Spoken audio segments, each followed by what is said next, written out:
Hey, this is not Nam. This is bowling. There are rules. Today, Junior! America! Steak. For breakfast! So stand by. All right, everybody, welcome back to the Steak for Breakfast podcast. I'm Roan. I'll continue to be your host for the next couple hours. If you're a first-time listener, welcome to the show. If you're a long-time listener, welcome back to America's fastest-growing and quickly becoming favorite political podcast on a busy news Friday. Friday meaning Alan Jacoby, our co-host, is here today. Alan, what's up? What's going on, everybody? We had a great first episode of the show. If you missed it, press pause. We'll see you in a few minutes. Episode 586 featured South Carolina Congresswoman Nancy Mace and big tech billionaire David Setner.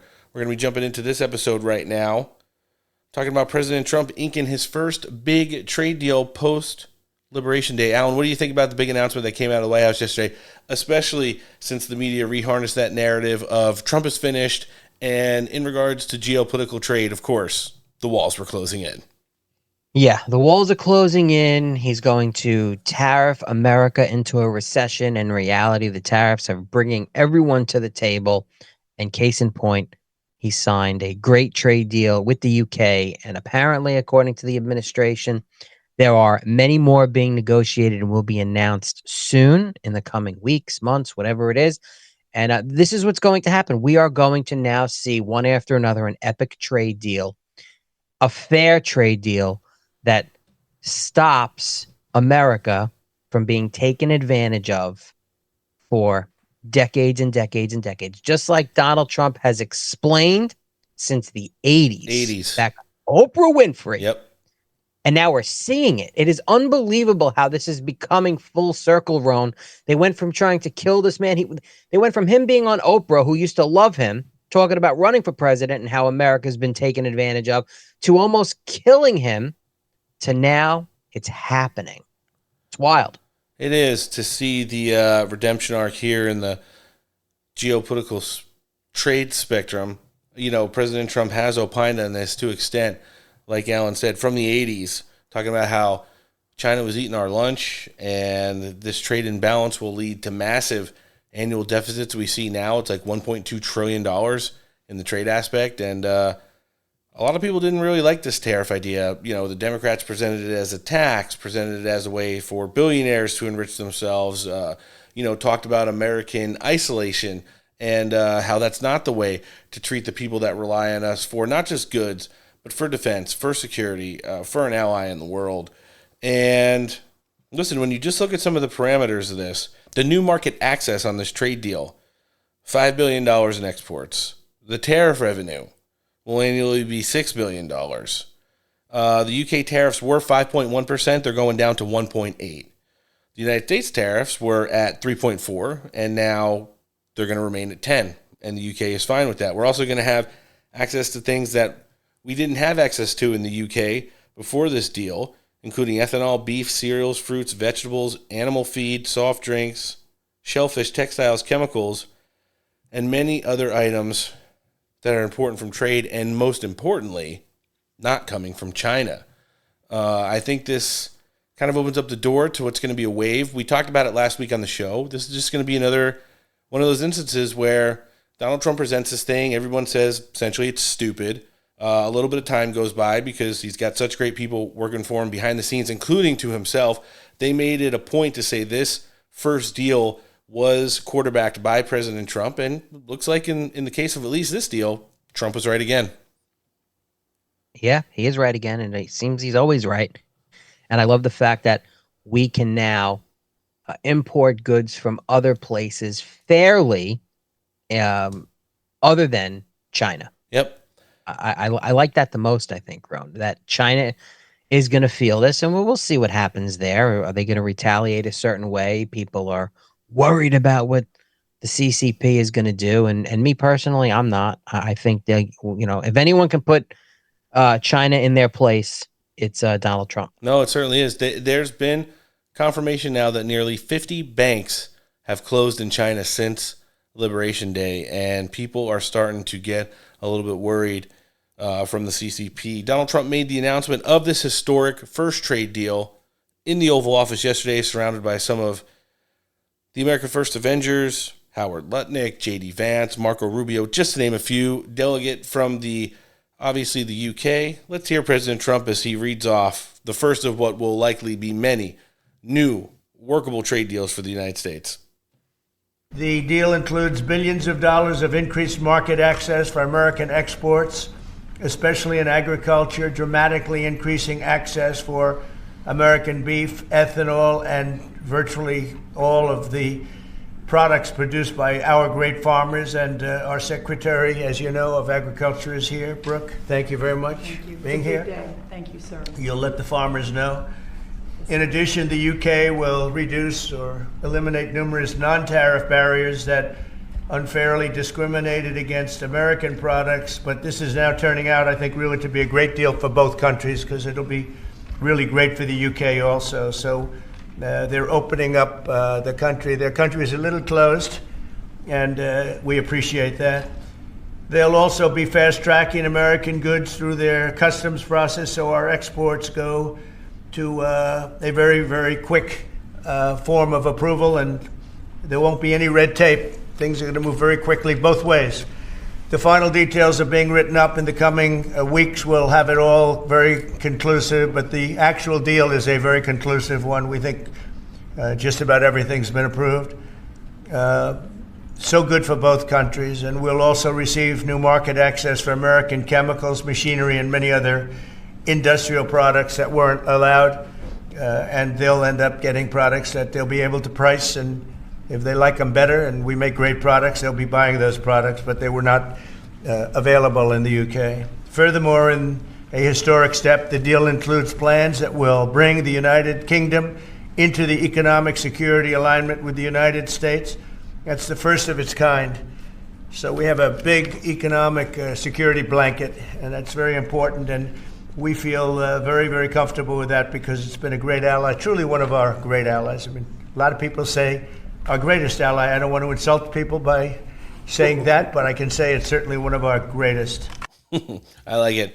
You know, the UK's markets that are going to get flooded with American products, especially as I had mentioned at the top when I was reading the parameters, the trade deal there, the beef, the cereal, the fertilizer, all the things, soft drinks, cereal, grains that they didn't have access to. A lot of it has to also coincide with the fact that President Trump has been working so hard on deregulations that it's going to be a big step to make sure those products get out. And like they said, expedited the UK in the switches of fashions.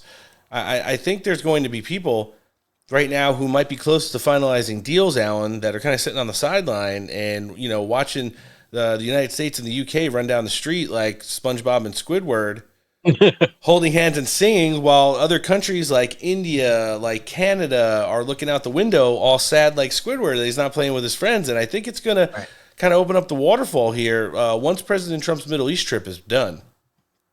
I believe so. I think once, you know, Middle East trip is concluded and a success, and we start seeing the positive things happening from that, you're going to see countries just wanting to expedite trade deals come to the table. I think we're going to see interesting people in the Oval Office signing deals with President Trump. And American greatness has begun. The golden age infrastructure has started, and I think it's going to be great. And we just have to wade through all the naysayers and all the bullshit noise that the mainstream media, Democrats, and Trump-hating rhinos like Judas Pence and all of those assholes are going to be echoing. Listen, this wasn't the only big announcement of stuff being reformally traded between the U.S. and UK. There was a lot of other major announcements during this meeting, and Commerce Secretary Howard Lutnick would then take over the announcement and let everybody know about all the other great stuff that's going to be going back and forth between the two allies. Let's hear it. Aero and commercial planes, they sell Rolls-Royce engines to Boeing. We've agreed to let Rolls-Royce engines and those kind of plane parts to come over tariff-free. And what you're going to hear today is there's going to be an announcement at the UK that they are buying $10 billion worth of Boeing planes later today, but I'm going to let the name of the airline announce it because that's theirs to do it. Part of this deal was always to do it together and to do it strong, and you can see the numbers on this board. Everything about this board works exceptionally well for the United States of America. It lays out the plan that you can work with us in autos, you can work with us with aero and commercial, you can work with us in pharmaceuticals if you have a supply chain that is secure and protected in national security. So we feel really good about the deal. You've heard the Prime Minister, he feels really good about the deal, right? And we started at 10% and we ended at 10%. And the market for America is better. And this is a perfect example of why Donald Trump produced Liberation Day. It's pretty big. Rolls-Royce engines. Do we know the airline? Did they announce the airline yet or not yet? They did, but I didn't write it down. It's essentially irrelevant. The fact of the matter is $10 billion in planes. Yeah. It's quite a lofty number. Plus the Rolls-Royce jet engines, those are the preferred engines of President Trump, both on Air Force One and Trump Force One as well. I don't know. Pharmaceuticals, you're talking about American steel that's going to be produced here and exported to the United Kingdom as well. There is a lot of stuff. And again, I'm watching it up on the big screen right now. Both News Nation and Fox News are doing segments as we're recording that say, in some context here, the UK trade deal with the United States sets the blueprints for other countries clamoring to get in. And I really do feel like it is that way. There's going to be all these countries that have things to offer other than the UK that are specialized to only those nations, whether it's pharmaceuticals, whether it's chips, any kind of software, etc. And President Trump is going to find out what they most want from us. I mean, Ellen, U.S. cars are going to be on the streets of the UK within the next couple months. That's crazy to me. That is wild. That's wild. I was just thinking that the autos, because American cars you can't find in most other places at all, and the fact that that's going to happen, and hope that it's successful, that we're going to see American cars everywhere just as much as we see Chinese made vehicles everywhere. It's going to be great. I like it. President Trump put out a post on True Social. Trade deals made in the hopper. All great. I mean, what else? It's the best way to say it. Literally, it's the gold standard. And those that don't want to admit it and give the accolade to Donald Trump and the administration for the tremendous work they're doing, they're lying. They're lying to themselves. They're lying to everyone around them because they know it's a good thing. And the sad part about it is you see a lot of these congressional, especially Democrats, in the upper and lower chambers going nuts and pulling their hair out over this, Alan. But here's the deal. Congress has wanted to tackle the trade deficit for decades. Many presidents have come and talked about it on the campaign trail and then never met the challenge of having to do it. It's because everyone is getting rich off of all these countries they're like, oh yeah, I can figure out a way to launder money into congressional and senatorial and presidential campaigns as an outside entity, which is illegal, but you all know how they watch money and put it through things like Act Blue. And that's millions. When I'm gaming the United States for trillions every year, adding into their trade deficit. So, I mean, it costs less to buy off politicians than it does to have free and fair trade. And I think Donald Trump realizes there's so much compromise up on Capitol Hill. It was never going to get done congressionally. So he stepped in and said, you want to know what? 10% for everybody, and we'll work it from there. People want to resist and raise theirs. We'll see how the 25% works. And so China's at 247% tariffs right now? I don't even know what it is now. It's there. Whatever. Listen, hey, China, you're going to miss the boat. Yeah. Because the rest of the world is getting on, the Trump train, the Trump trade train. And if China's falling apart, their factories aren't working, people are unemployed, there's rumors of rise ups, and it's going to get very ugly in China because the communist government's going to go after their people. The people are going to rise up against communist CCP when there's no work, banks are closing, people are starving. Could this? I don't even know. Could this drive China into their people actually standing up to communism? I don't know. I can tell you something. I feel like we're going out to dinner tonight. We haven't decided where yet, but I think we might be getting Chinese. Oh, I mean, I love Chinese food. Oh, you love Chinese food? I do. I love Chinese. Oh, really? Really? Me love Chinese food. Oh boy. Listen, what's wrong with you? It wouldn't be a formal Trump announcement without some kind of comedic spin on it. Now, when they started talking about Boeing and Rolls-Royce jet engines, they did segue to the issues that have happened at a lot of the major airports in the United States since Donald Trump's taken over. Again, this is the ripple effect from the Biden administration, and of course, Mayor Pete, who didn't do shit throughout the course of the 4 years that he was the transportation secretary, except chest feed, pretend to ride his bike to school, and give quick handies to his husband. I don't think he really had the ability to shit much. It's ridiculous, and they just had the big announcement today. I really didn't feel like it was a political commentary content worthy to see Secretary Duffy rolling out the big brand new system that's going to be put in all the airports from the federal government soon to help modernize air traffic control. But, when they started asking President Trump about this, he quickly identified the problem as Buttigieg, and, well, he actually had a little zinger on it. Let's hear it. So I was all set before we had the rigged election to give out a brand new system to one company that was going to do the whole thing, one of the best companies in the world that you know very well. There are 3 or 4 of them that do it. And when they took over, Buttigieg, who has no clue, he drives to work on his bicycle with his, in all fairness, with his husband on the back, which is a nice, loving relationship. But he didn't have a clue. This guy didn't have a clue. Why does he have to say that? Only because he's President Trump. That's it. It's hits every time, though. He does it. Sure does. Guys, wherever you're listening to the show today, hope you're enjoying. Now, the second of 2 Big Tuesday editions of the Steak for Breakfast podcast. Do us a favor. Share the show with your friends, family, coworkers, and loved ones. Head over to your favorite podcasting platforms like Apple, Spotify, iHeart, Samsung, Amazon Podcast, or wherever you're hearing the show. Make sure you subscribe for free. Make sure we're downloading to your electronic device. Rate the show 5 stars. Write a review.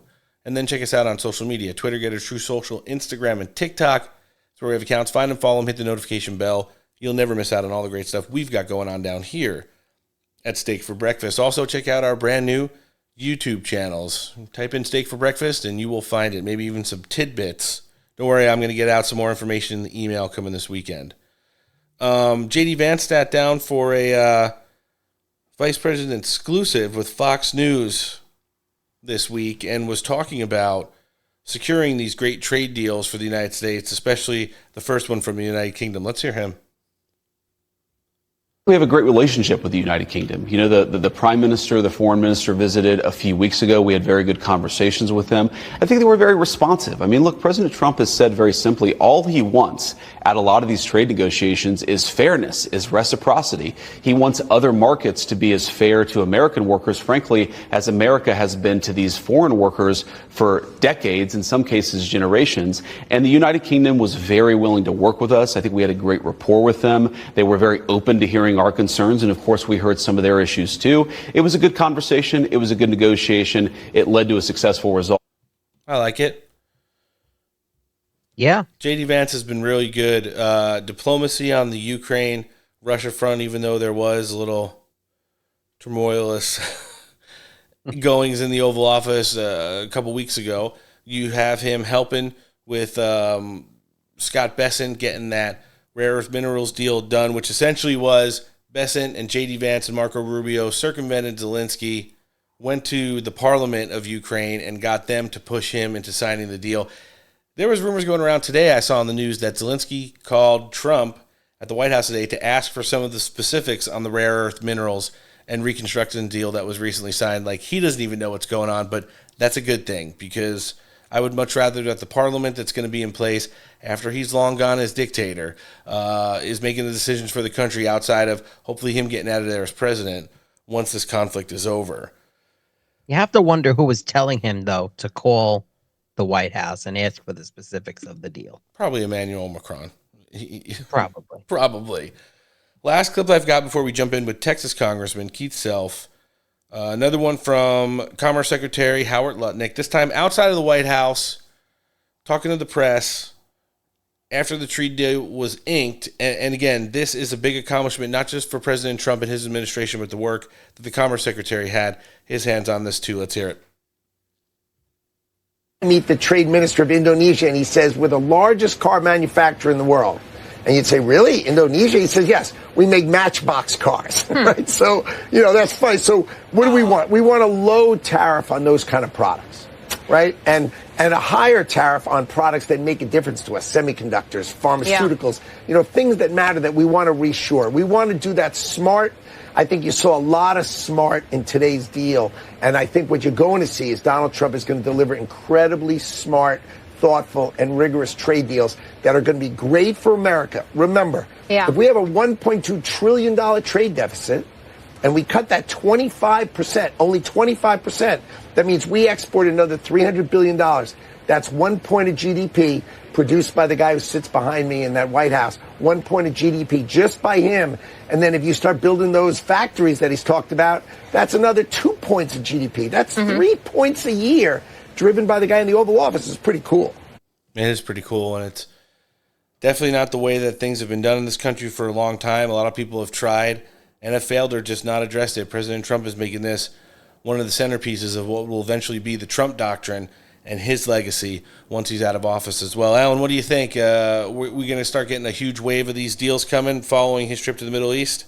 100%. I think we're going to see trade deals happen like we've never seen before, and I love all the numbers. And it's great. And then you know how President Trump works. He's going to jump right into the next thing that everyone says he cannot do.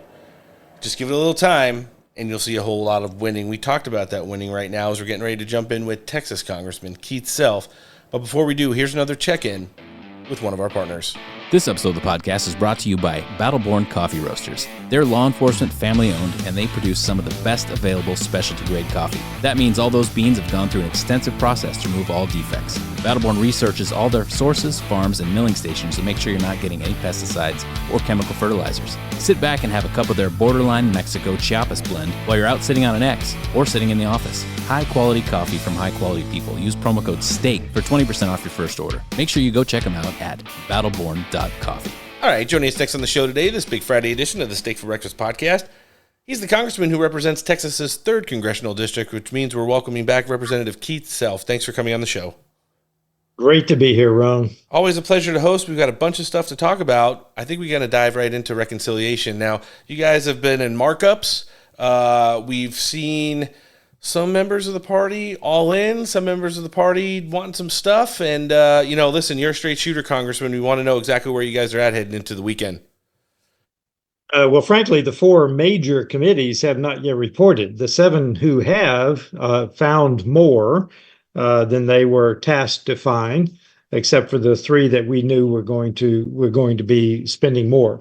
So the 4 big committees are out. So we don't know how this is going yet because they haven't come back to tell us how many savings they have found. So the tax cut is there. We're working on the savings to balance the tax cuts now. How big is it to make sure that these savings are in this bill for the American people? This is something that both House Republicans, those who ran in the Senate, and obviously President Trump promised on. Doge got to work right away looking for these cuts, identifying a lot of things for you guys to work out of this budget package. And when you talk about how close you are to some of the deadlines that are coming up on Memorial Day in a couple weeks, with the 3 major committees still having the verdict out right now, it seems like you guys are entering crunch time. We are definitely in crunch time, but we've got 2 things working here. One is the rescission package that we didn't vote on this week that we were supposed to vote on. The other is the reconciliation bill. So you mentioned the Doge cuts were supposed to come to us in a reconciliation package to vote on. We didn't. I'm not sure why. So the reconciliation, yes, we've identified in order to extend the tax cuts, we need $4.5 trillion to extend the tax cuts. That's going to happen. That's the crown jewel of this whole package. But if we do not want to blow out the debt, and let me be clear here, Ron, sure. This bill in and of itself will only save a very small percentage over the next 10 years. This is not a panacea to the debt crisis, the deficit crisis. If we can get to debt neutrality, which means we don't grow the deficit by more than we already are, we'll be happy. But that's not a major, because we'll still go from $36 trillion to $50 trillion if we get everything that we're asking for in the reconciliation bill. That's how minor this bill is in the big scheme of things. So these savings that you asked me about, if we do not want to blow out, if we want to take care not to blow out the debt over the next 10 years, we need to get level the $4.5 trillion. Now we're assuming 2.5 trillion in growth. That's what tax cuts do. They grow the economy. So we're still looking for 2 trillion in tax cuts. So that's if we're going to get the entire tax cut at $4.5 trillion, we need to find savings. In other words, reduce government spending of $2 trillion. How, I don't know if you want to call it interesting, disappointing, alarming, has it been for you to see the galaxies on savings you guys are apart when you talk about the difference between the numbers that we're pushing for in the House of Representatives and then with some of your esteemed colleagues in the upper chamber? The the gulf is wide between several factions, and I won't name them, but several factions. It seems like Congress is having the problem it always has. Mm-hmm. Inability to cut spending. And as Ronald Reagan used to say, we don't have a revenue problem. We've got a spending problem. Sure. We must cut spending. And frankly, you've seen the fraud, waste, and abuse that DOGE is finding. Yep. We need to be codifying that in and of itself. Plus, we know where to find this. People ask me, well, where are you going to find the savings? I'm like, everywhere. Everywhere. Now, there are some big ones that we can talk about, but we can find savings everywhere. Now, you've laid this out for our listenership before. What are the latest developments with SALT? We understand the way that the system works, but it just seems that, well, at least the delegation from New York is not too happy with the numbers that the House is putting out there right now, and it seems like they want more. Is it that in the same instance of worlds apart, or are you guys maybe just a little bit of a stream apart in this case? Well, it looks like we're becoming further and further apart. Because at one time I thought that the SALT states were going to say, give us a little bit so we can satisfy our donors. And frankly, they're satisfying big donors because SALT is applied mainly to people over $200,000 who make over $200,000. So this is not your average man on the street that's getting any SALT benefit. But right now, they apparently have rejected a tripling of the SALT deduction from $10,000 to $30,000. Yep. I understand there's talk of $100,000. Well, tripling it from 10 to 30,000 would cost us billions of dollars. So going to 100,000, I have no idea what that would cost us. Definitely stuff that we don't need to even consider right now, knowing that we're trying to reduce that spending, not increase it. We understand with the times, the economy, the fact that it's been set at that for a little while, they obviously want a little bit of a bump. I've heard 45 to 50. I hope at the end of the day it's not going to be 100, but I'm hoping you guys can hash that out at some point in the near future as well. Congressman, what did you think? I turned on the news earlier this week, and I got to watch all of them because we're political commentary here. So I got to go through MSNBC, CBS, MSNBC, and just see what they're talking about. I watched a former White House press secretary lead into one of her shows with an extended monologue on how the tariff war was not going in favor of President Trump, that he was finished, the walls were closing in, all the normal commentary, and within a couple hours of that, President Trump announced the first major trade deal with one of our longest global allies, the United Kingdom.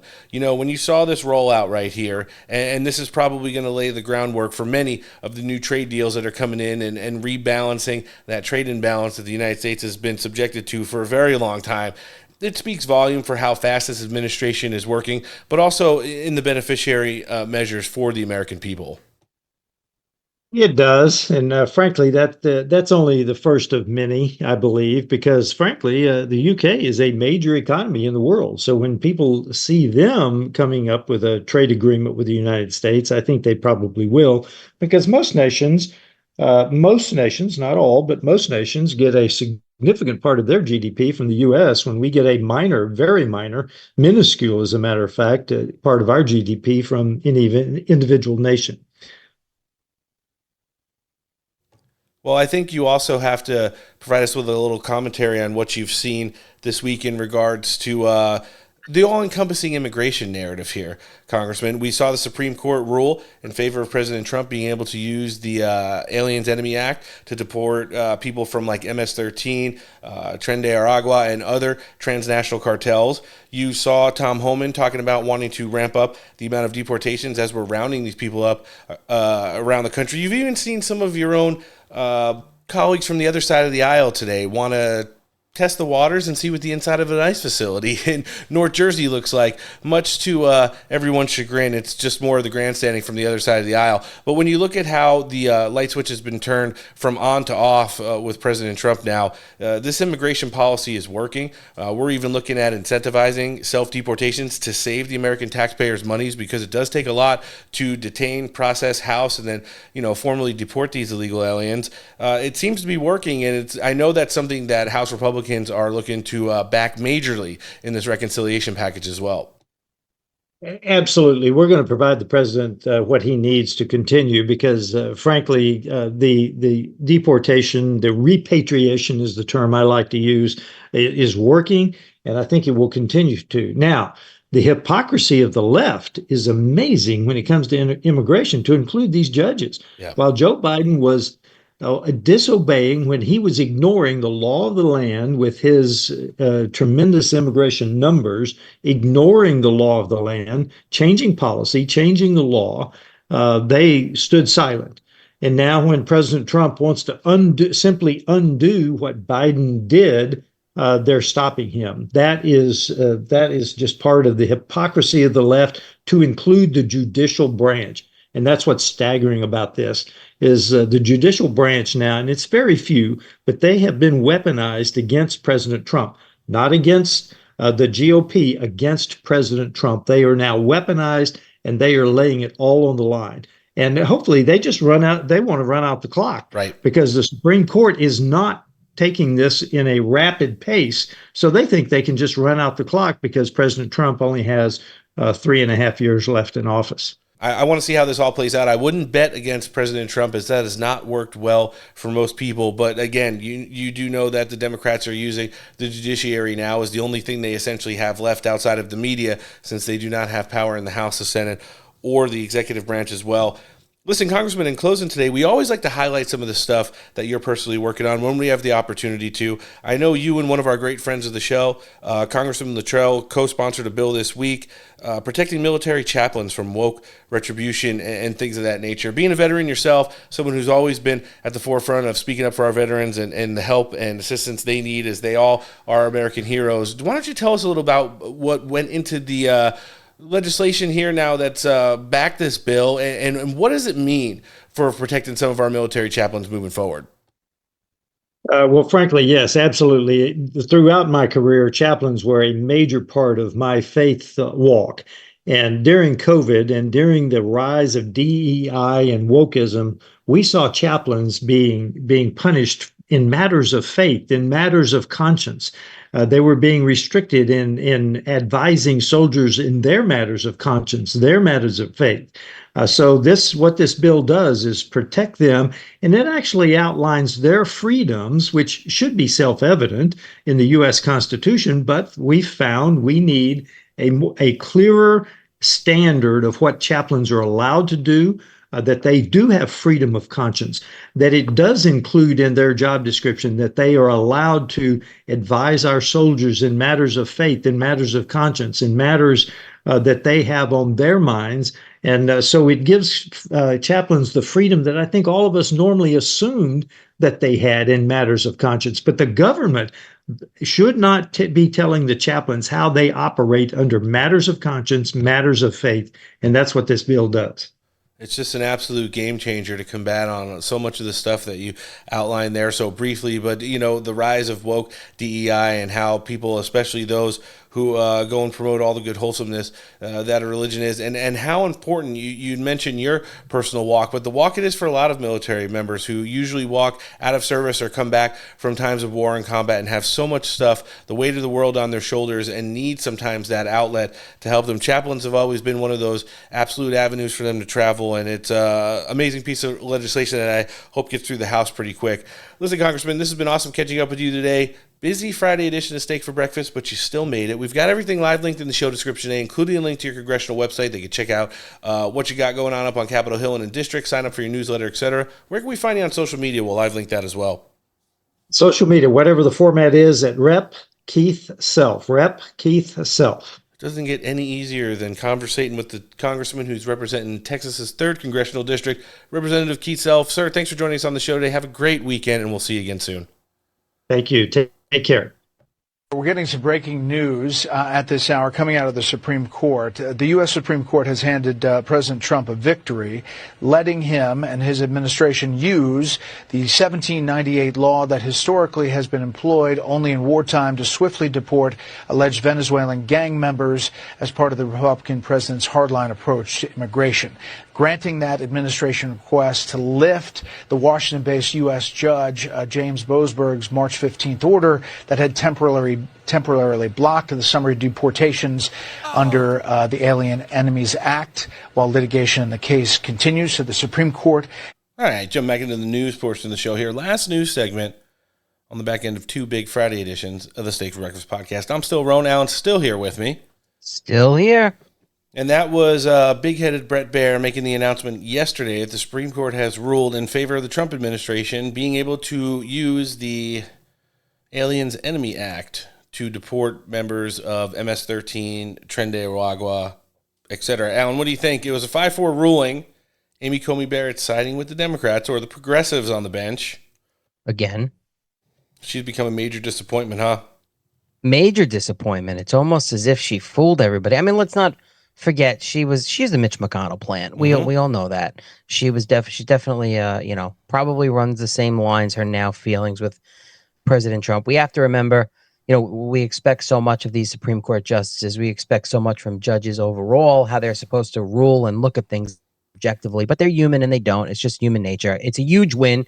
It's a shame that deporting illegal aliens and how to do it has to reach the highest court of the land. Correct. And that there's any type of judicial injunction against deporting illegal aliens, those that are just here illegally, and those that are actual gang banging criminals out of the country, when we saw presidents like Obama and Clinton deport millions without a single injunction. But yeah, it is a big win, and I hope we see more big wins with the unfortunate judicial coup that is emerging and working hard against the Trump administration. Yeah, once we get through the reconciliation process and get working on that fiscal year 2026 budget, it's going to be time to start doing judicial appointments, and that's going to be big as President Trump set some records, which were obviously broke with all the progressives during the Biden administration, but President Trump's going to be looking to get 300 plus more federal judges on benches before the end of his tenure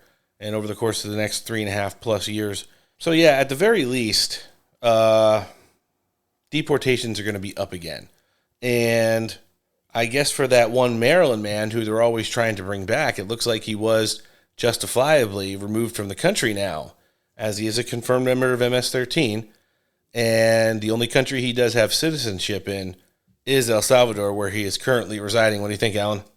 Well, he ain't a citizen here, so stay home, enjoy yourself. Whether you make it out of prison is up to you. We don't want you. You should not be brought back here. And any American elected official that advocates for people like this should be shown the door immediately. They should be primaried. They are not advocating in the best interest of their constituents. Whether you want to have a bleeding heart for these people is one thing. They don't belong here. He's not an American citizen. It doesn't matter if he was here illegally for 1 minute or 40 years. He's out. And to your point, Rowan, we're talking about Donald Trump at some point appointing federal judges. I think it's going to be interesting. I just wanted to throw this in on some of the names that he might throw in there that will absolutely turn the left upside down. They really tried and thought that they were going to completely torpedo Ed Martin out of D.C. And Ed Martin's a great guy. I was texting with him, and it's great. Even though Donald Trump, because of rhino scumbags in the Senate, he had to pull the nomination. He's now going to be planted in the DOJ, working on weaponization and pardon and other. Todd Blanche already made a statement welcoming him into the DOJ. And I'll tell you what, talking about judges made me think about Ed Martin, is I would love to see Ed Martin as one of those 300 or so judges that get a bench spot. Remember, as is the case with a lot of these Democrat-pushed progressives that get on the federal benches, an overwhelming majority of them have no judicial experience from the bench. You know, I'm glad you brought up Eagle Ed Martin because Donald Trump had a corresponding Truth Social post to go along with your commentary in that announcement. I'm going to read it right here.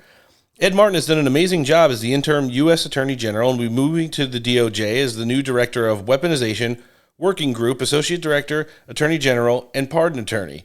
In these highly important roles, Ed will make sure we finally investigate the weaponization of our government under the Biden regime and provide much-needed justice for its victims. Congratulations, Ed. It's like Ed Martin wasn't going to pass through Senate confirmation because of all the rhinos up there, Tom Tillis and Murkowski and, you know, all of them, Mitch McConnell. So what Donald Trump did is he, well, essentially created a position that doesn't need Senate confirmation, which did pretty much the exact same thing and just put Eagle Ed Martin there to that post. And I think it's awesome. It also was followed up with another statement within a couple hours of that, as is usually the way President Trump works, with the next nominee. So I'm going to read that here as well. I am pleased to announce that Judge Jeanine Pirro will be appointed interim U.S. State's Attorney for the District of Columbia. Jeanine was an Assistant District Attorney for Westchester County, New York, and then went on to serve as County Judge and District Attorney, where she was the first woman ever to be elected to those positions. During her time in office, Jeanine was a powerful crusader for the victim of crime. Her establishment of the Domestic Violence Bureau in her prosecutor's office was the first in the nation. She excelled in all ways. In addition to her legal career, Jeanine previously hosted her own Fox News show, Justice with Judge Jeanine, for 10 years and is currently the co-host of The Five, one of the highest-rated shows on television. Jeanine is incredibly well qualified for this position and is considered one of the top district attorneys in the history of the state of New York. She is in a class by herself. Congratulations, Jeanine. Alan, what do you think?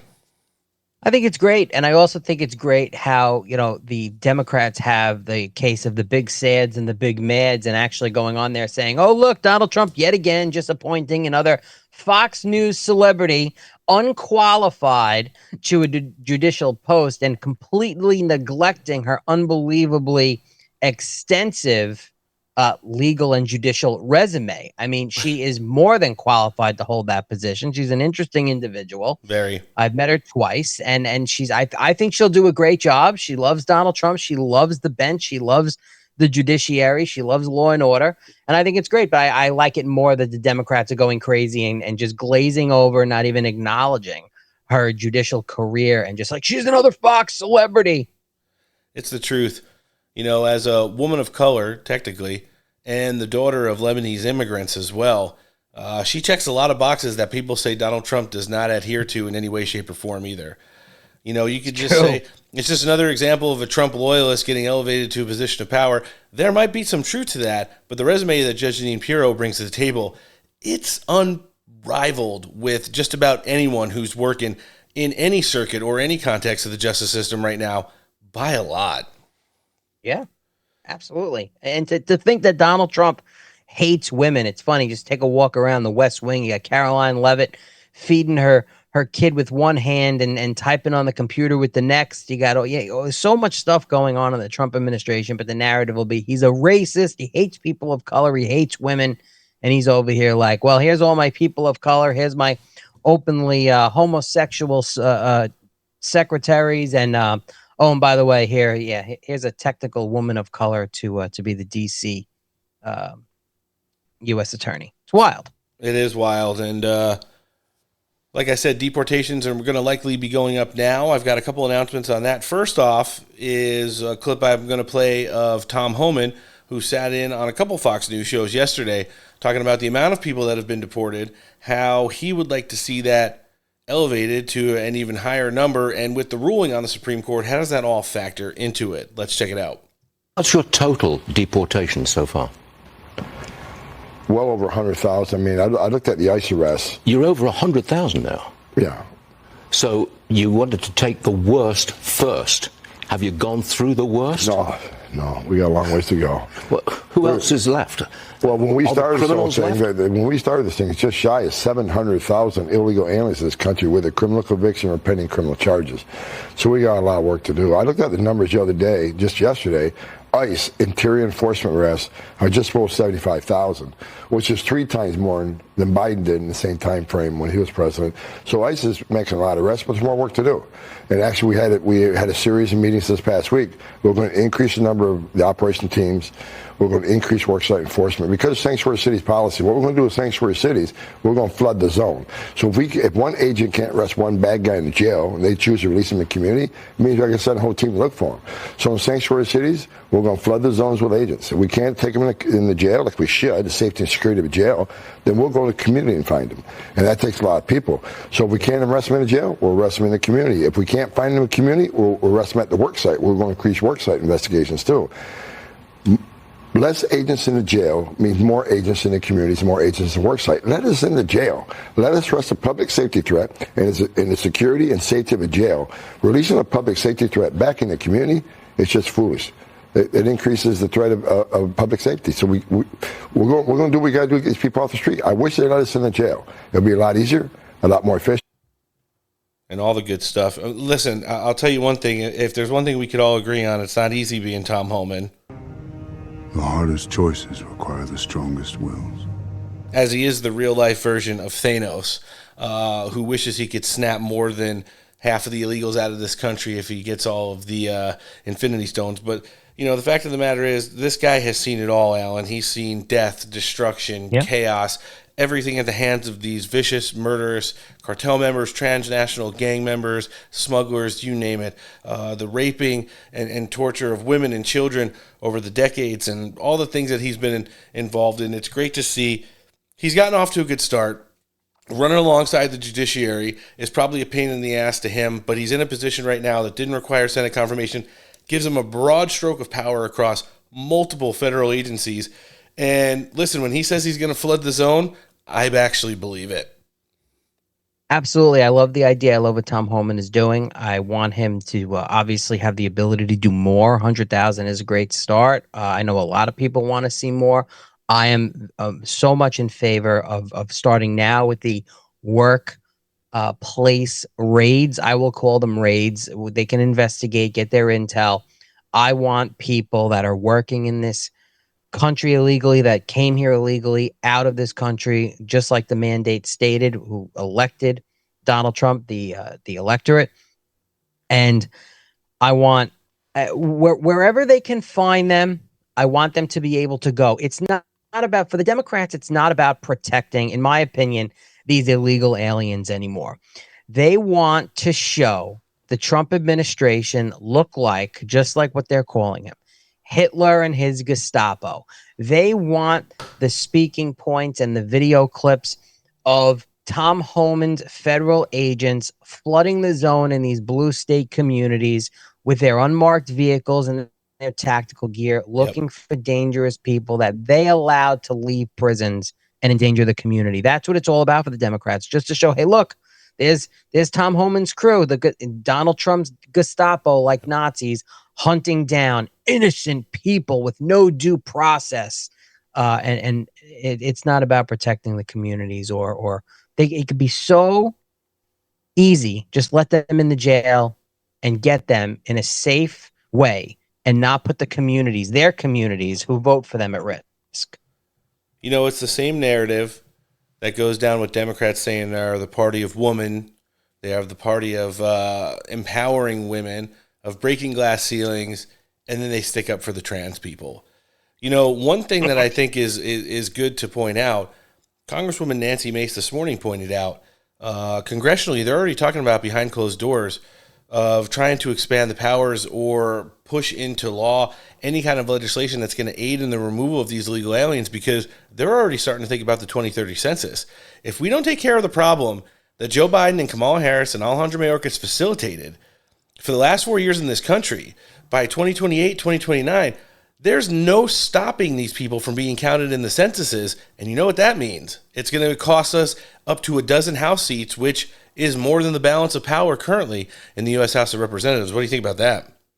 Well, I think maybe there's a proactive way of looking how, just in case it's a fail-safe, I don't know how this works, I'm just going to say it, a proactive way of how the census operates and what the restrictions are and who's counted to ensure that census workers are not counting illegal aliens. I don't know how that's done. Is it the same as you actually have to head count and make sure people are showing that they are a citizen of this country to be counted as far as electorate representation and things like that? There, maybe it needs to be dealt with on both sides of the spectrum. I don't know if it's possible. I don't know how it can be done. But you raise a great point that the census will be a major issue for representation in this country, especially for Democrats, if these people are counted in the census and allowed somehow to register to vote. Good points, Alan. Good points altogether. I've got one more clip on this. It's Stephen Miller from earlier today outside the White House. They're working on a lot of different angles on this. It's not just rounding them up, detaining them, processing them, and putting them on the planes. They're looking at everything and anything, legislatively, fighting back into judicial, you name it. Here's another one. Let's check it out. Well, the Constitution is clear, and that, of course, is the supreme law of the land, that the privilege of the writ of habeas corpus can be suspended in a time of invasion. So it's an option we're actively looking at. Look, a lot of it depends on whether the courts do the right thing or not. At the end of the day, I love it when Stephen Miller threatens federal judges like that. But the Supreme Court just ruled that Donald Trump can deport people under, right, the Aliens Invasion Act. Now, if that's the case, and the Supreme Court ruled on that, does that mean technically that because the Supreme Court ruled that way, that we are under an invasion officially, and that Donald Trump can move forward with the other part that Stephen Miller, MAGA's favorite nerd, love that guy, just spoke about? Favorite nerd and possible sex symbol, according to some of the ladies in America First. Those MAGA single moms, man, they absolutely love her. Listen, we are just at the beginning of what's going to be, I still think, the largest deportation operation in the history of this country. I think over the course of the next couple months, we're going to set up infrastructure, which also means detention facilities. We're going to get some rulings at the Supreme Court and other angles to kind of attack it. If they need to suspend writ of habeas corpus, so be it, and let them fight it all the way up to the judiciary as the planes are flying all over our heads with illegal aliens returning to their country of origin. Now, speaking in a little bit of a different thread, but maybe in some instances keeping it the same, we have a new pope, Alan. What do you think? Yawn. I mean, everybody's all over the place, this pope. Listen, I'm not into organized religion. I see that people are out there talking about, he's an American pope. I mean, he spent most of his life, his career in Peru. I think he became a citizen there in like 2015, whatever. Latin America. It doesn't look like he's a fan of President Trump or J.D. Vance or the America First movement. I hear that he's like an extension of what we just had. I mean, he's the Pope. I mean, people are gonna be fawning all over it who are Bible bangers and into all of that stuff. Me, I'm just personally not. I have my faith. I believe in God. I'm from a Catholic family, but I think this whole thing with the Pope is just whatever in my book. People want to celebrate it, have at it, but what does it really mean? I want to see a pope that moves away from progressivism in the Catholic Church. I was born two Italian moms and dads who were Catholic. I was raised Catholic, did my, I was baptized and made my communion, my confirmation. Kind of identified more as a Christian in my latter years, but I was really pulling for an Italian because there was 4 out of 8 in the possible popes to be selected. This guy was a complete outsider. I mean, if you would have just went to Vegas and put 10 on American, you'd be very rich today. I'll tell you that much. Maybe even more rich than betting on the Knicks, who were up 2-0 on Boston when they were plus 1,000 heading into that series. But here's the deal.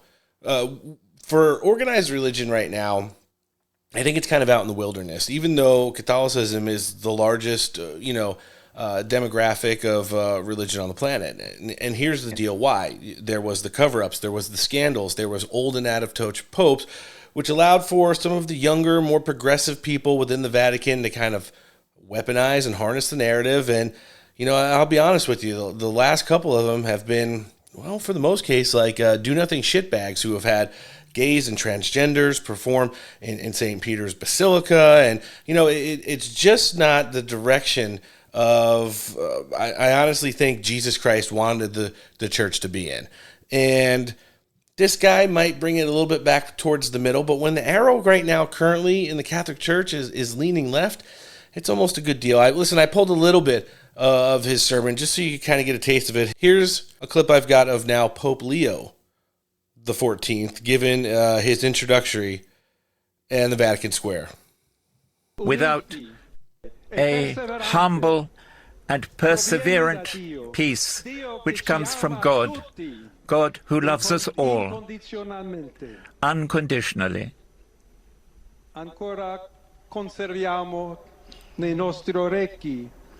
Let us keep in our ears the weak voice of Pope Francis that blesses Rome.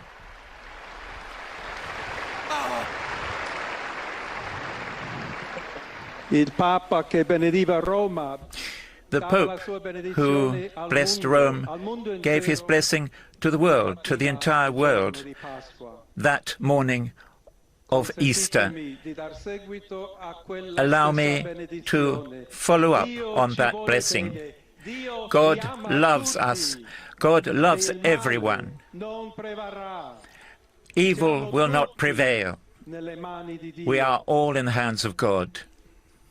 Now I'm going to leave that at that, but I'm also going to play next a clip from a couple years ago where he is a cardinal. And actually, President Trump had this to say about him. Congratulations to Cardinal Robert Francis Prevost, who was just named Pope. It was such an honor to realize that he is the first American Pope ever. What excitement and what a great honor for our country. I look forward to meeting Pope Leo XIV. It will be a very meaningful moment, of course, because it's President Trump. But here is Robert Francis Prevost as a cardinal a couple years ago speaking about unmitigated immigration and the woke movement and open borders around the world. He was actually one of the people behind the scenes and speaking on behalf of the Catholic who was pushing back on what he saw potentially as the end of Europe. Let's hear him. Both the first reading and the gospel make very clear a message which Pope Francis has been hammering home time and again since his very first trip as Pope, when he went to this little community, an island in southern Italy, the town of Lampedusa, where all these immigrants continue to come. It's a huge problem, and it's a problem worldwide, not only in this country. There's got to be a way both to solve the problem, but also to treat people with respect. Every one of us, whether we were born in the United States of America or on the North Pole, we all are given that gift of being created in the image and likeness of God. And the day we forget that is the day we forget who we are. We forget who Christ has called us to be. So kind of interesting perspective there. I'm going to keep a really keen eye on the first couple months of his papacy here, just to kind of see, that's when they kind of push out what their major legislative agenda for the entirety of what his legacy is going to start to be. It's so deep-rooted in the gospel that, of course, anyone that wants to do a good job, especially as Pope, wants to lay that foundation, much as the way the foundation for all things in life is referred to often as Christ and the love that he has for us moving forward. So, but speaking about open borders, keeping it in the same thread, I got a little breaking news here, Alan, across the Chiron. Apparently, some Democratic House reps from the great state of New Jersey have stormed an ICE facility holding MS-13 gang members and are now in there with protesters demanding to see the goods. What do you think about that? I think they should all be arrested. Tom Homan should just parachute in with his paratroopers and round them all up and send them right to Gitmo. Every single person. We said it earlier. I'll say it again. Any elected official who was elected by American citizens who advocate for these scumbag illegal alien gangbangers should be held to account to the highest order. It's treasonous, in my opinion, and I'm sure I'm stretching the term, of just being an American who is watching our government officials fawn at these scumbags who take machetes to young girls and litter parks in 20 minutes from my house with their body parts, with their torsos thrown in a pile of brush like garbage until President Trump swoops in and gets these people out. It's wild. They just cuffed up the Democrat mayor of Newark, New Jersey. Good. For helping to facilitate this storming of the ICE facility, holding MS-13 gang members. Last thing I've got on the new Pope, Pope Leo XIV, he is a registered Republican, has been for decades. Did vote in the 2024 presidential election. We don't know where that vote went. He's 69 years of age and native of Chicago, born to Peruvian and French parents, I guess. Alan mentioned he spent a lot of the time, especially with his cardinalship down in Latin America, especially in the country of Peru, where he has dual citizenship there. And he's a big fan of Chicago White Sox baseball. So worst team in baseball. He loves them. I mean, obviously, they were good last time. There were some pictures circulating online of when the White Sox were in the World Series in the early 2000s, and he was there eating some hot dogs with his brother and stuff like that. But, kind of cool. He's from Chicago. Won't hold it against him. Didn't get the Italian bid either. Better be next time. 217 former popes were of Italian descent, but none since I've been alive here on this planet nearly 50 years now. So kind of annoying. I just want to see the hands when they're doing the Sunday readings, but we'll have to see what happens there. Don't have too much outside of what we talked about congressionally with all of our friends today about the big, beautiful bill that's coming down the pike. And we're still going to be able to catch up with Alaska Congressman Nick Begich at the end of this segment. But J.D. Vance, during his VP exclusive with Fox News and Martha McGallum, did have this to say. Let's check it out. What these guys underappreciate is that the best way to defeat our debt long term is growth. If we have an economy that's growing at 1% a year, there is no way out of the debt problem in the United States of America. If the economy is growing at 3 or even 4% a year, that is the way that you solve the problem. And so what this tax bill accomplishes fundamentally is it grows the American economy, I think, in the biggest way in a generation.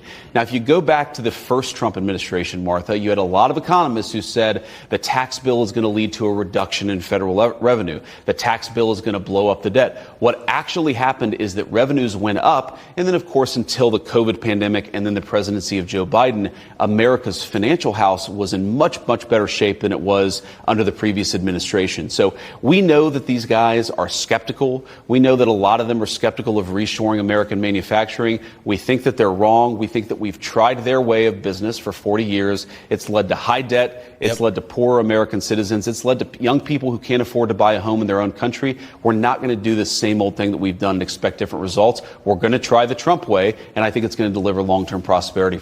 It's the almost guarantee of the continuance of the Trump way under potentially a J.D. Vance presidency, which has me to believe this is the way to go. The selling out of American manufacturers and businesses and that whole dream for our country has to come to an end.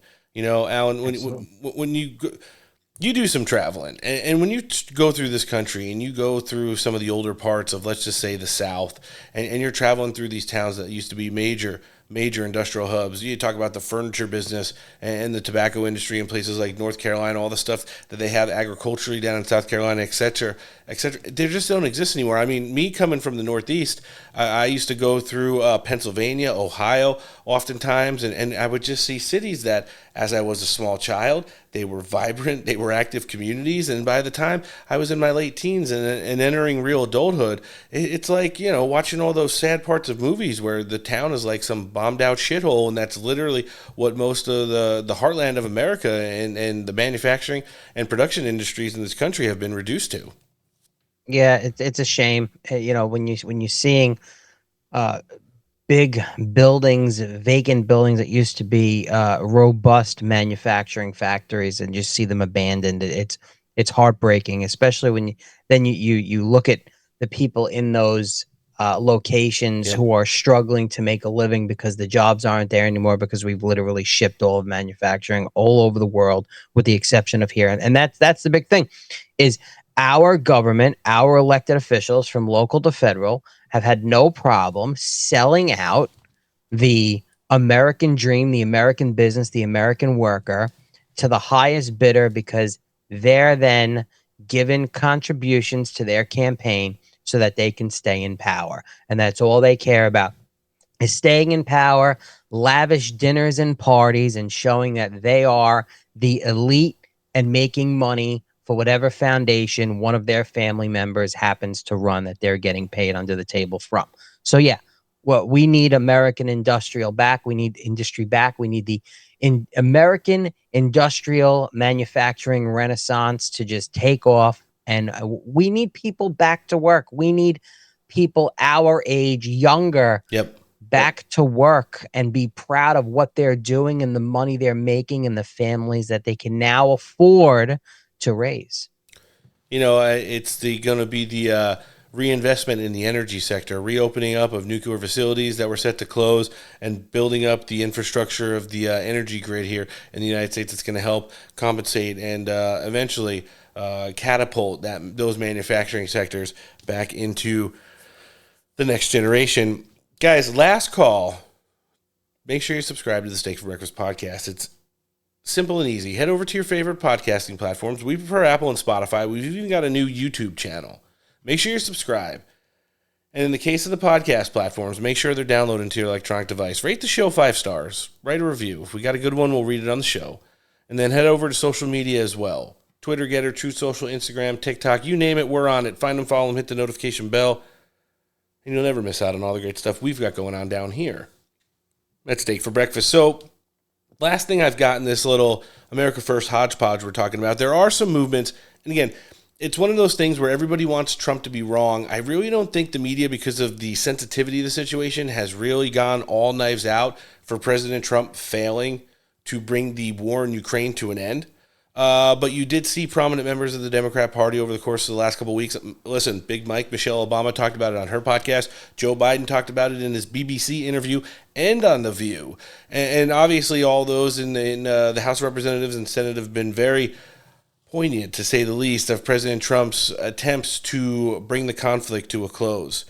Last clip I've got of J.D. Vance in his VP exclusive with Fox News, well, he was clapping back at Joe Biden for talking shit about the way that the Trump administration was handling trying to bring the war in Ukraine to an end. Let's hear it. He said that the famous Zelensky Oval Office confrontation was, quote, beneath America. What would you say to the former president? Well, I think it's rich for Joe Biden to comment on anything that we're doing when it comes to Russia and Ukraine, because, of course, under Biden's administration, Russia launched the full-scale invasion of Ukraine. And if we wanted to take advice from anybody on foreign policy, especially foreign policy in Europe, it would not be Joe Biden. So I wish Joe Biden the best. I don't really care what he has to say about American foreign policy, because so much of what he actually did was a total disaster. If we just did the opposite of what Joe Biden did, I think we'd have one of the most successful foreign policy administrations in a very long time. So he can spend his time on the beach or doing whatever Joe Biden does. We'll continue trying to fix the problems that he created. I like it. I like it too. I think J.D. Vance has a way about him, the way he handles the press, the way he handles, I don't know, like people like Zelensky. Mm-hmm. I think he's doing great. I want to see so much more from him and more involvement as the time goes on, because this is going to be the true litmus test. Is he going to be the one, Ron? Is he going to be the one that takes the reins and reigns supreme in the Republican primary to hopefully forward the great America First agenda full steam ahead? I completely agree with you. I'm seeing Vance Rubio 2028 as my early ticket, but won't put too many eggs in that basket. Listen, I am so not emotionally ready to say goodbye to President Trump, so I'm not even going to think about it that much, but I think J.D. Vance has done a much better than average job at what he was tasked to do, especially coming out of the wake of the Butler incident when he was tabbed to be President Trump's vice president. Last clip I've got, and in our last audio clip of the week, we've got a little bit of commentary from President Trump, who's not really happy with Russia right now. They've really ramped up the attacks. I think it's even become a concern to the Ukrainian parliament and current, over-expired dictator that they got running the country there, Vladimir Zelensky as well. I know there are people saying that, if the United States wasn't the fine line between, both metaphorically and physically, what's going on between Russia and Ukraine right now, Vladimir Putin would have probably rolled all the way past Kiev and up against the borders of the Eastern European allies there a long time ago. So President Trump keeps saying, listen, we got to stop this shit soon, or I'm going to pull out, and I'm going to leave it to you guys in NATO to hash out, and we all know what that means. Let's hear him. No, I think we're making good progress. The fighting is a little bit different than it was. I think if we weren't involved, Russia would be, going at it to maybe get the whole thing. And without our involvement, they'd be able to get it because we supplied a lot of different things foolishly, but we've been sort of paid back by doing the rare earth deal that I talked about before. I think that I think that we will be very much involved in trying to get that bloodbath. It's a bloodbath. It's a horrible situation. 5,000. It's really more than that. But it's 5,000 soldiers on average a week, mostly soldiers, are being killed. Young, beautiful people. I mean, they're being killed. I see the satellite pictures coming back, body parts lying all over fields, heads and arms. It's so terrible. I've never seen anything like it, actually. And if we can get that stopped, that will be a great accomplishment. And we're trying very hard. And I think we're close. And Mr. Witkoff is talking constantly back and forth. He's a real professional. He's got a great relationship with both countries. And I think we have a good chance. And likewise, we're trying to work on Iran to get that solved without having to get into any bombing, as we say, big bombing. I don't want to do that. I want them to work a deal. I want them to be very successful. I don't even want to think about Iran either. I think President Trump's going to start whipping some of the Middle Eastern nations to put pressure on them as well. Listen, Alan, President Trump has to end this war in Ukraine. I know Vladimir Putin's probably feeling left out. They signed the deal with Ukraine for the rare earth minerals and the reconstruction, and President Trump and Vladimir Putin haven't met face-to-face yet, which I thought was going to happen probably in the first quarter of his second term, so there's still time on that. But, this is a major win for President Trump if he can pull this off in so many other ways than one. You destroy the Democrat narrative. You destroy the fake news press. You basically defy what NATO said is definitely not going to happen. And you just add that elder statesman-like element that President Trump has brought to his second term as well. What do you think? No, I agree. And I think, again, it's going to tie into, it's going to be interesting what happens with the Middle East trip for President Trump, if that's going to tie into the end of that with what happens between Russia and Ukraine. You have this whole Iran thing happening. Nobody wants to go to war with Iran. Donald Trump does not want to bomb Iran and go to war with Iran. He doesn't want to do that.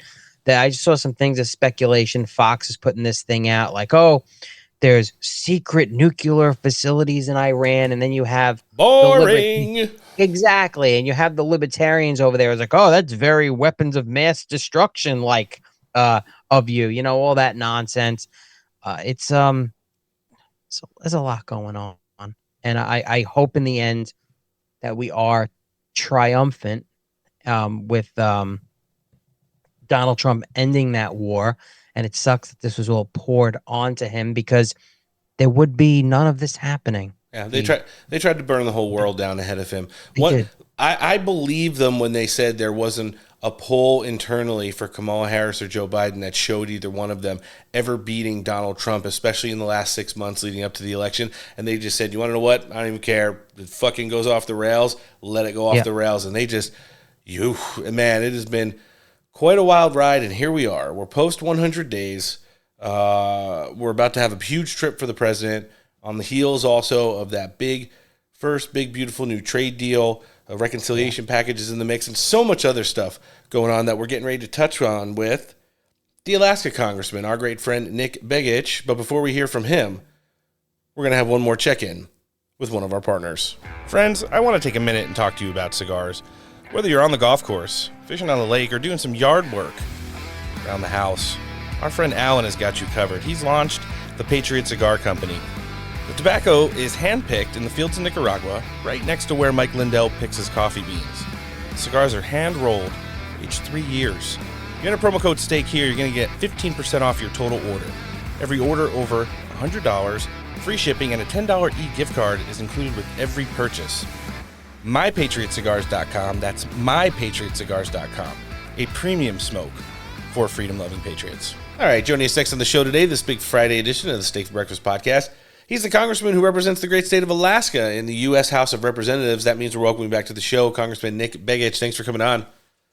Thanks for having me. It's great to be back with you. I'm calling in from D.C. today, so if you hear some background noise, that's just our House alert notification system telling us that there's activity on the floor. I like it. We're going to have some activity during this interview, Congressman. Listen, I want to jump right in. We're post first 100 days.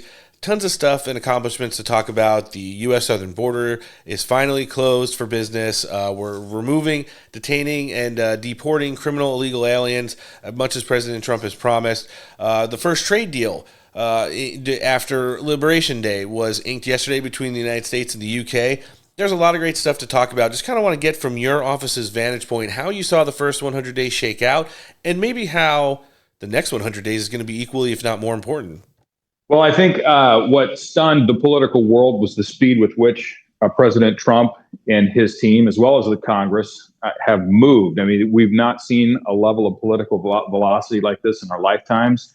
And what you saw and what we have seen is that the people who ran for office were serious about the promises that have been made during that process. And we are working very hard night and day to make sure that the promises that were made are promises that are kept. And the president has moved swiftly, as you pointed out, as it relates to trade and making sure that we have a more balanced global trade environment that really does provide an opportunity for American innovation to flourish and thrive, that American manufacturing has the opportunity to come back into play. Yes. And you're right. We saw that the first of what we believe will be a number of really favorable deals just this week, this one with the UK.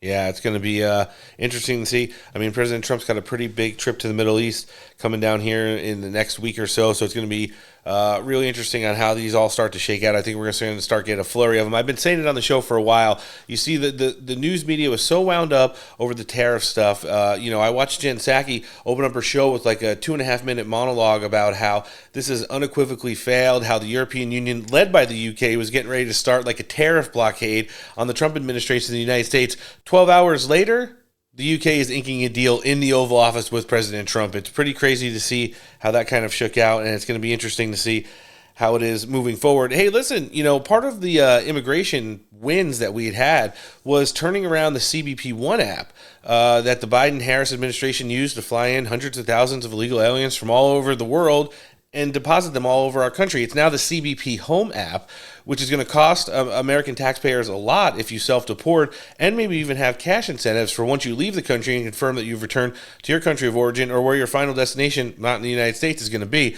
This administration has had to think outside the box, maybe a lot more than they did the first time they came in. And this is just another example of how, President Trump is going to follow through on those promises to make our country safe again and get rid of the criminal illegal aliens. And for the ones who may have come in inadvertently, maybe economic migrants and things of that nature, we're going to add to that tally of people who are leaving using things like the CBP Home app now.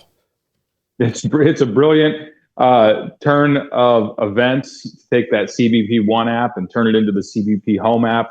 Under Biden, it was wheels down. Under Trump, it's wheels up. And we need these folks to go back to their point of origin.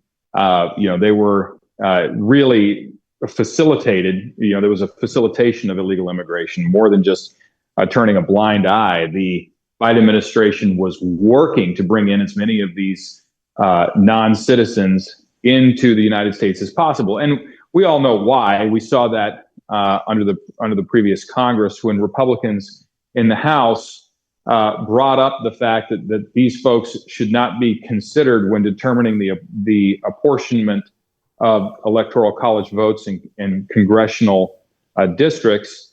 Every single Democrat in the House, we have to remember, voted against that bill. Crazy. Every single Democrat voted against that bill. So it was abundantly clear what was really going on, which was an effort to move as many of these folks, these non-citizens, into sanctuary jurisdictions or swing states as possible so that they could ensure permanent political power.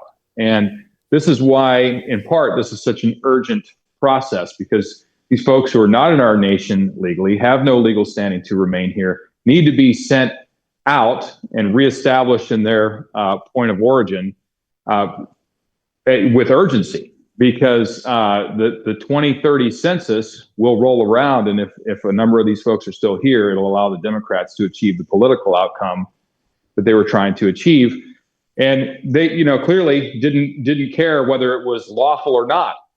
They did not. That was not of concern to any of the folks on the other side of the aisle. They were predominantly interested in how do they achieve that permanent political power in the presidency and in the House.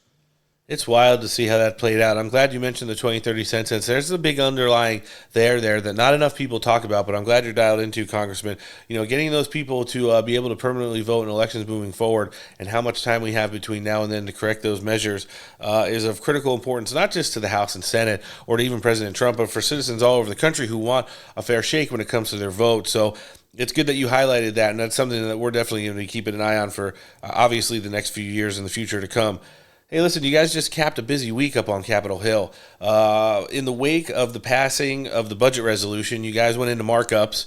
I heard there were some epic and record-long committee work done up on the Hill this week, into the wee hours of the morning, if you will, for those out here on the West Coast. Listen, give our listenership a little bit of perspective on just how bad it was and how this process is now moving along towards that big, beautiful bill being complete. Well, I'll tell you, it's, even in committees that are typically less partisan, we saw a number of amendments from the Democrats attempting to take down the one big, beautiful bill. The way that they attempt to do that is they try to get you to vote for amendments that they recognize are going to be fraught with all kinds of problems that will make it difficult for other people to vote for when the bill is assembled in the Budget Committee.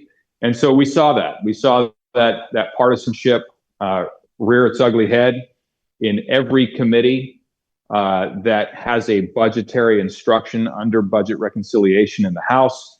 This week, the House Natural Resources Committee, of which I'm a member, went through one of these processes as we went through what they call a markup in the committee. And it allows for any number of amendments to be offered. There's no limit to the number of amendments that can be offered.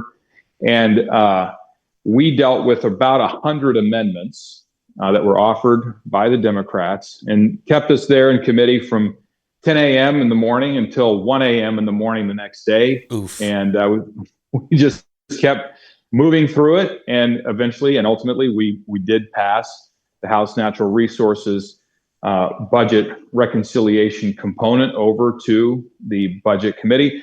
It's important because it allows us to generate about $18.5 billion over the next 10 years. Wow. Through mandated lease sales and opening up of lands. It really does allow us to contribute to the reduction of the national deficit and to do our part as that portion of the jurisdiction of the House to help us achieve the reconciliation instructions that have been given to us from the Budget Committee. Once that's done, and all of the rest of the committees have an opportunity to weigh in. I think we're waiting for just 3 more: Agriculture, Ways and Means, and Energy and Commerce. Once those are completed in the next week or so, we hope to be able to transmit this as a complete package over to the Budget Committee, that will then turn around and allow us to vote on the one big, beautiful bill here before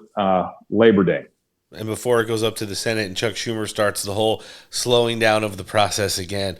Man, it has been really crazy watching this, but I think you guys are on a good pace. The best part about it is, listen, there's going to be some, I don't even want to call it infighting, disagreements on things like SALT and permanent cuts and what things need to be codified. But at the end of the day, when I think the whole package gets put together, gets through these last 3 committees and heads over to budget, you guys are going to be in pretty good shape. I think the Republican conference has done an amazing job of sticking together up to this point, Congressman. And what's that experience been like, this being your first term in the House of Reps?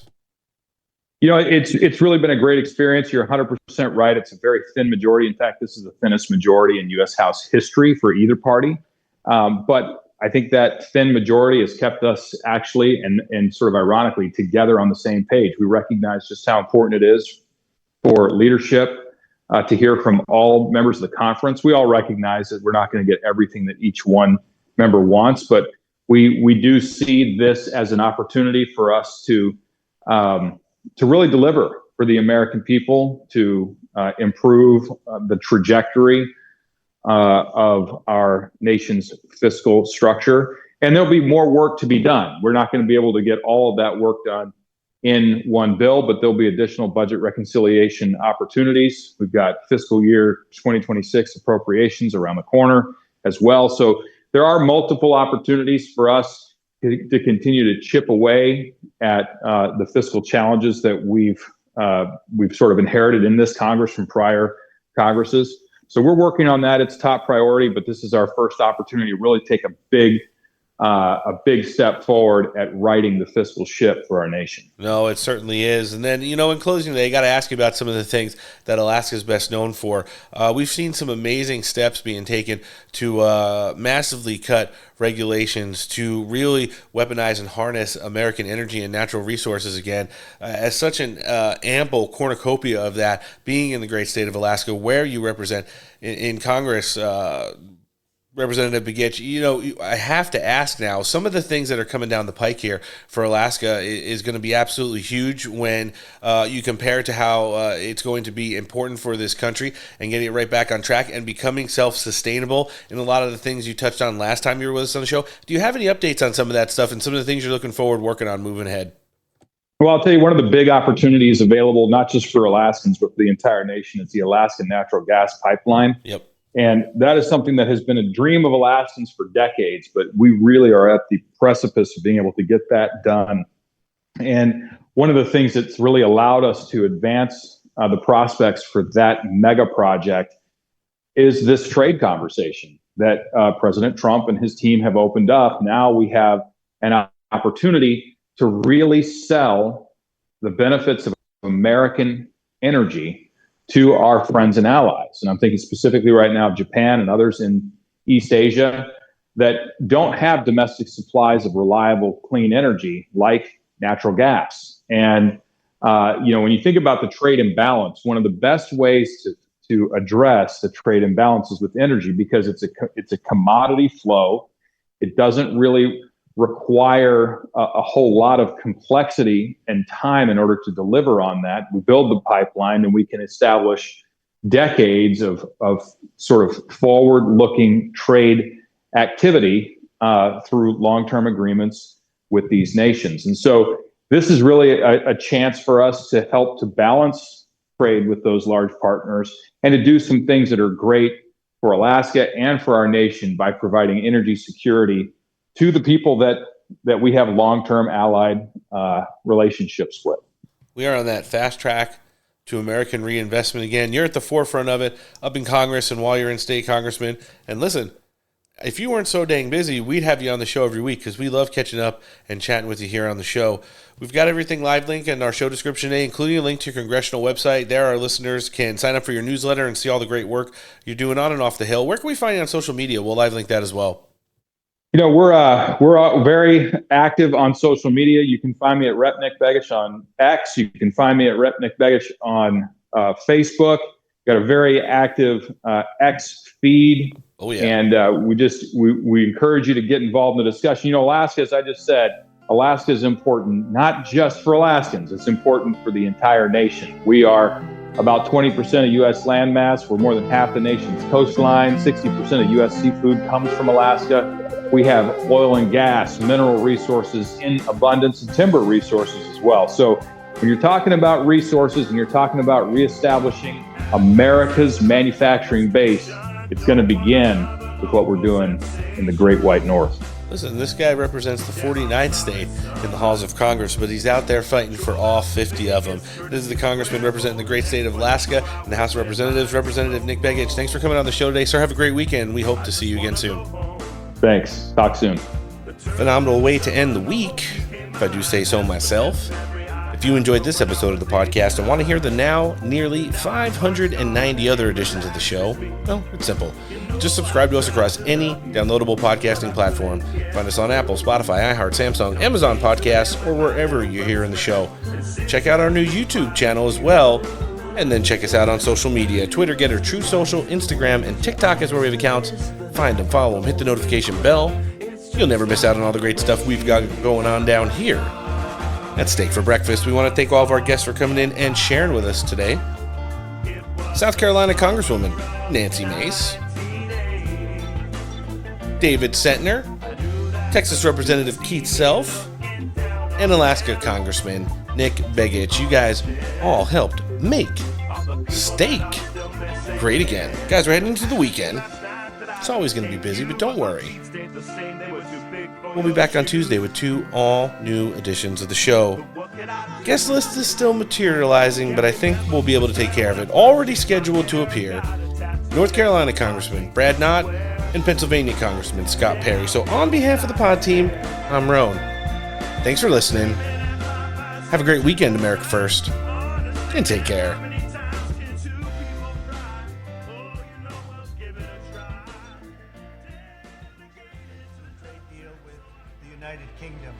Special day because it's Victory Day, World War II, May 8th. It's incredible that that day is the same day that we signed a tremendous trade deal for both countries.